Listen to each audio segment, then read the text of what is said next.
Hi guys, and welcome to a brand new series on my channel called Do It For Your Country. And it's going to be a My Player, Be a Pro type series in career mode, which is going to be featured just around the international games rather than the whole season for a club. And that's why it's called Do It For Your Country. And my country is going to be Northern Ireland. I'll talk about why a little bit later, because right now we're going to have to get into this first game of the international break. In every episode I'll bring you the two or the one game from the international break, but I've not been selected for this first game, and we're up against Switzerland, and we're after a great start there as Mick Ginn puts us 1-0 up, but they've hit back through Barnetta, and we're almost at half time, but we can't make it to half time at 1-1 as McMurdy puts them in the lead, but Lafferty hits straight back after the break. I cannot say that Swiss guy's name for anything, to be fair. But we're almost there, but Gökhan has other ideas, and he wins Switzerland the game late on. And that's a disappointing start to these international European qualifiers. But as you see there was a report in the papers that I might be getting my international debut, and I am. And for my first game for Northern Ireland, it's going to be up against the European champions themselves, Spain. But luckily for us, it's straight after the World Cup. And that was terrible at the World Cup, so let's see if we can prey on that. As you see at the top though, I will be playing a world class, and the reason for that is because I'm just going to be playing as my player for the games. I'm not going to be playing as the whole team, and because I'm playing as just my player, as you can see the group there, it's a very difficult group to qualify for the European Championships. But yeah, because I'm just playing as my player, it's going to be difficult to keep the ball on world class even, so it'd be so frustrating to play on legendary. They'd just be passing it around even against some of the weaker nations. So to give our team a chance, and to give Northern Ireland a chance, I thought it would probably be best just to play world class. Maybe gives a chance at getting some of the ball, otherwise it's just going to be stupid amounts of possession, and that would just get really frustrating. But now it's time to move on and talk about what my aims for this series are and what I'm trying to accomplish. And that is to maybe pick up some silverware in a Greece style situation when they won the Euros.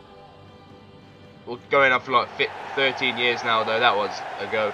So it's going to be difficult, and there's so many great nations out there, Germany, Spain, France, they've all got amazing players, so it's going to be difficult to win anything. Brazil as well, and Argentina. But because that's going to be quite a difficult task, my other ambition for the series is to get the most caps for Northern Ireland, which is, I'll talk about in a future episode what these totals are and what I have to achieve to beat these records. And the second thing, because I'm playing as a striker, I would like to get the most goals, which isn't actually that many. It's 36 I think. But like I say, I will go over these totals and the records in a future episode in a lot more depth, and where I'm ranking hopefully. So I'll hopefully be pushing towards that. Because this episode is the first one, it's going to be quite long, because I've left the whole introduction to the game on with the team sheets and the walkout and the national anthems and stuff. So it's going to be quite a long episode. So I'll save that more in-depth analysis of the records and stuff for a future episode, which is maybe a bit shorter. Maybe I don't get to play one of the games in the international break, so I'll put it in there to make it a bit more interesting. But now it's time to move on to the task at hand, and that is trying to beat Spain in our second international qualifier for the European Championships. And just as we're about to kick off here and the highlights play out, I just want to talk about why I selected Northern Ireland for my team. And that's because in real life, if I was a professional footballer, I would be able to choose between the two countries that I'm eligible for, and that is Northern Ireland and England.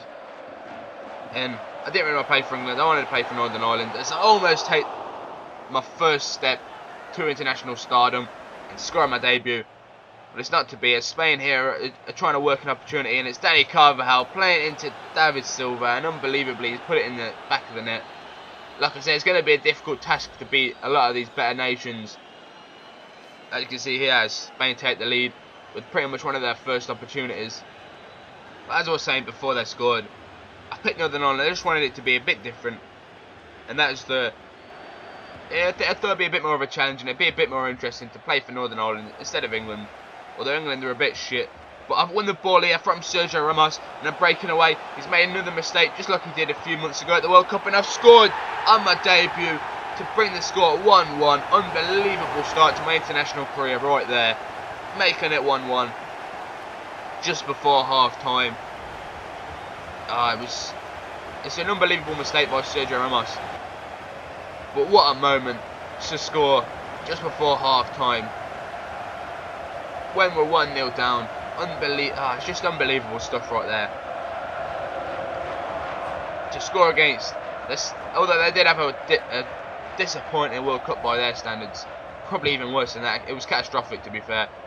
But they're still, if we remember, they're still the European Championships, and they're going to be looking to hold on to their title of that. And you can see the stats here at half time. It's an evenish game, but they have dominated possession as they're passing it around like you would expect them to. Trying to work another opportunity. Unbelievable play by Iniesta to beat his man and put it down the line. David Silva whips in a great ball, and Diego Costa can only hit the Denver bar. And luckily we've got it away there. Great little bit of defending after we got lucky, as Diego Costa could not hit the target from about 2 yards out. And we got it away well though. But we're starting at the back now. Camp, and I'm winning it, and I'm playing it to Stephen Davis, and he's going to put it out to the left. And I'm going to run that channel to try and give us a bit of an outlet. And I'm stopping up, and I'm cutting inside. Beating one, beating two. And he's open in the middle. Cross it! Yes! He's put us in the lead there. Unbelievably. It's Corey Evans, of all people, putting us in the lead. After I did some unbelievable work on the wing. And he only had a tap in, but it is Corey Evans. And he's got into the box well to put us in the lead 2-1 against, as I say, the European champions. It's just an unbelievable start to my international career right there. A goal and an assist. And as we take the lead there, it's like rolling back the years to when Jerry Armstrong scored against Spain himself to win that game 1-0. Years ago though, now years ago. We're on the verge of another unbelievable result, just like that one was. But Spain are looking to get back into this game. They're working it around in the way Spain do, passing it again. Hopefully though, they'll overpass it too much and they won't get the opportunities that they need to get back in the game. Thank God for that one. I thought maybe Biscuits had put them in the lead there. Put them back in the game. But Camp gets down well. And we're almost there. Yes, we're there now. We've won the game 2-1, getting our first 3 points of the group. We'll have a look at the table in a little bit. But it's super tight now, the group. Only a point in it, except for Czech Republic, who are going to be at the bottom on 0 points. But what an unbelievable occasion. And it's just a monumentous result. Crazy. It's the debut of dreams, really. You can see the stats here on screen. We only had one more shot after half time, and that was the Corey Evans goal that put us in the lead. Spain dominated the possession, as you would expect. And you can see there 92% pass accuracy by Spain. But that doesn't matter, because we took our chances and we won 2-1. As you can see there, I picked up a man of the match performance on my debut. And here you can see the group table. It's super tight, like I said. But this is going to bring to a close the first episode of Do It For Your Country. Hope you're excited for this new series. I know I definitely am, after I made that amazing debut right there. But I'm going to try and put out a few episodes of this series a week, so look out for that. But this is going to bring to a close this first episode. Thank you very much for watching. I will see you in a bit.